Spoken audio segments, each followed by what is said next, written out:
Bonjour les amis, toujours dans le cadre de la formation CATIA V5, on va parler de la fonction balayage.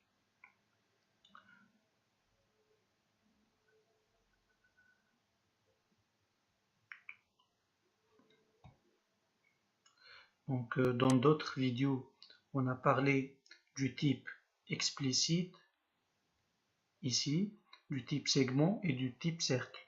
Vous trouverez les liens en description. Donc, avant de voir ce qu'on va faire ici, je vous recommande d'aller voir déjà les autres vidéos pour comprendre les trois premiers types.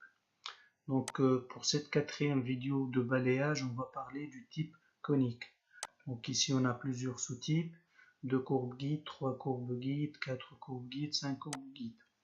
Donc comme on a fait dans les autres vidéos, je crée déjà les surfaces, les droites, les courbes, etc. à l'avance, histoire de gagner un peu du temps. Et dans chaque set géométrique, on va parler d'un sous-type. Donc pour le premier set géométrique balayage conique de courbe guide, il sera consacré à ce sous-type, donc deux courbes guides. Donc on va commencer, je vais choisir ma première courbe guide, qui est cette droite, et puis une tangence. Donc je vais sélectionner cette surface, puis la deuxième courbe guide, et puis la tangence. Si je mets aperçu, d'accord, j'ai déjà un avertissement. Donc pourquoi j'ai un avertissement? Tout simplement parce que la longueur de cette courbe, elle est différente de la longueur de cette courbe. Du coup, il est obligé de faire une relimitation automatique. Et du coup, c'est la cause de cet avertissement. Donc voilà, si vous voulez éviter cet avertissement, il suffit de créer des droites ou des courbes de même longueur. D'accord, donc voilà ma surface créée ici. Si j'ai un angle de 20 degrés par rapport à la surface de tangence, je peux changer, par exemple, je peux mettre 60 aperçu. Voilà ce que ça donne. D'accord. Bon, je vais remettre un angle plus petit, par exemple 30. Ok. Donc dans le deuxième angle ici, ça sera la même chose, on peut changer l'angle. Par contre ici paramètres avec 0,2, vous voyez l'allure de la courbe. Si je mets par exemple 0,8, la courbe elle sera plus pointue là. Donc c'est ça l'influence du paramètre. La plus grande valeur qu'on peut mettre ici c'est 0,99. L'essentiel c'est inférieur ou bien strictement inférieur à 1. Là vous pouvez voir ce que ça donne. Donc là c'est très pointu. Si je mets 0,1, ça sera l'inverse. Ça sera très plat. Voilà. Donc ça c'était pour le premier sous-type balayage conique avec deux courbes guides. Maintenant je vais cacher ce set géométrique et on va passer au deuxième type. Donc je change l'objet de travail.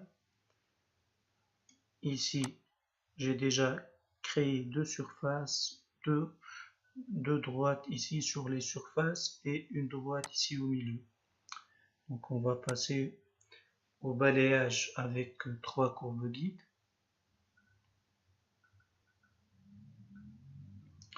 Je sélectionne ici trois courbes guides.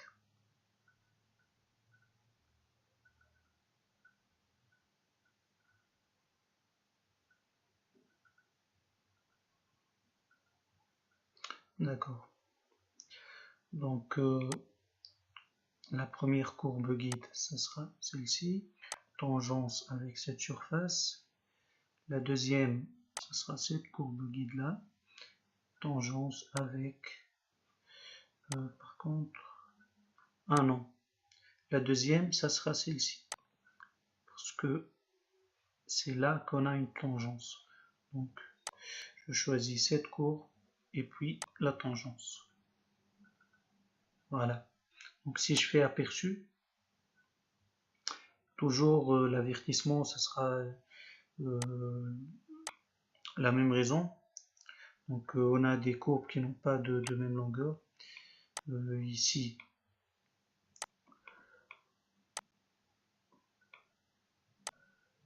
je ne sais pas si c'est clair pour vous, mais la surface, elle n'est pas créée jusqu'à l'extrémité de cette droite. Donc, par exemple, je vais accepter.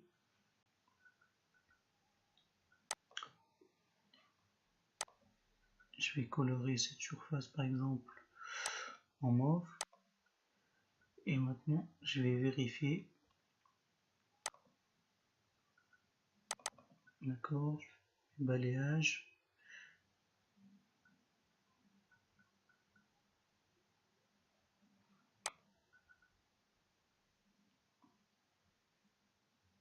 Ici, je pense que c'est bon. Ah voilà, c'est là qu'on a un problème, oui. Vous voyez ici, comme la surface, elle passe pas par les extrémités de cette droite, du coup, il nous affiche un avertissement. De même ici, je ne sais pas si vous voyez.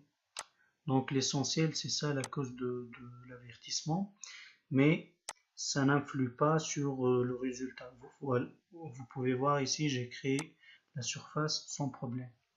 D'accord? Ici, dans angle, on peut faire la même chose, comme on a vu dans l'autre exemple. Voilà, on a toujours cet avertissement. De même, ici, je peux mettre 20 degrés. Voilà. Par contre, ici, on n'a pas le paramètre tant qu'on a une droite au milieu. Donc, notre surface, elle va passer par cette droite. Du coup, on n'a pas besoin du paramètre qu'on a vu avec deux courbes guides. Ok. Donc ça, c'était pour balayage conique avec 3 courbes guides. Je vais cacher ce set géométrique. Et on va passer au troisième sous-type. Donc balayage conique 4 courbes guides. Ben là, on va créer une surface qui passe par ces 4 courbes guides.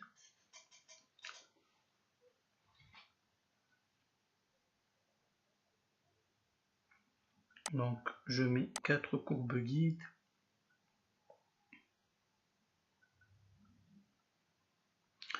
On a besoin d'une courbe avec une tangence. Vous voyez ici avec une surface de tangence.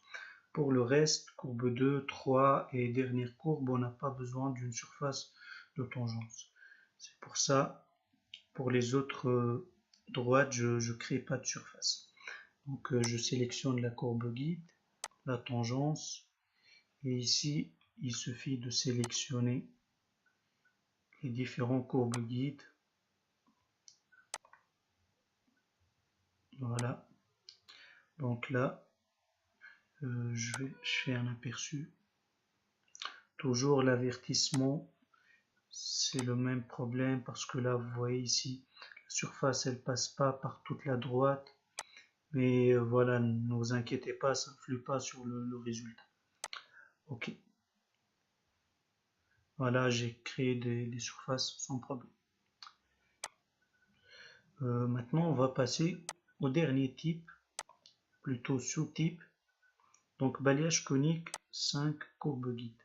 Je vais cacher l'autre set géométrique. Et ici, j'ai créé déjà 5 droites. Vous voyez ici les 5 droites.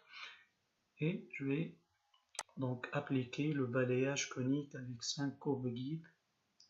Voilà, c'est très simple, il suffit de sélectionner les 5 courbes guides. Je mets déjà ici le dernier sous-type.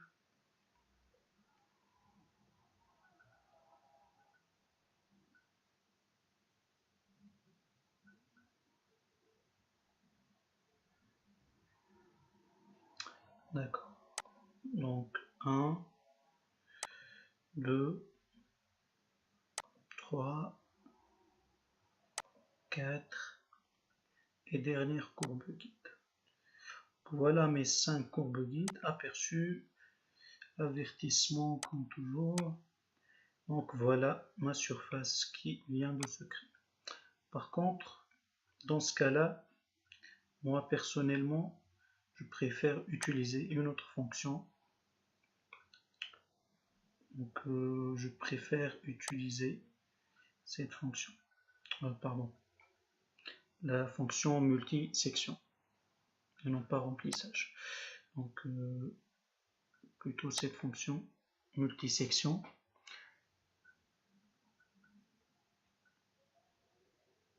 Parce que là, vous allez voir, le résultat il sera meilleur. Parce que là, il va passer par les extrémités des droites. Du coup, il n'y a pas l'histoire d'avertissement, tout. Vous voyez ici, c'est différent de la création de surface avec le balayage. Avec cette option, et pour ce cas-là, je trouve que c'est plus propre. Ok. Donc voilà les amis, je pense qu'on a fait le tour sur toutes les fonctions, sur tous les types et les sous-types de la fonction balayage.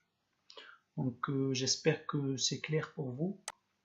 Donc si vous avez aimé la vidéo, n'hésitez pas à liker et à s'abonner à la chaîne pour plus de tutos. Et là, je vous dis à bientôt. Au revoir.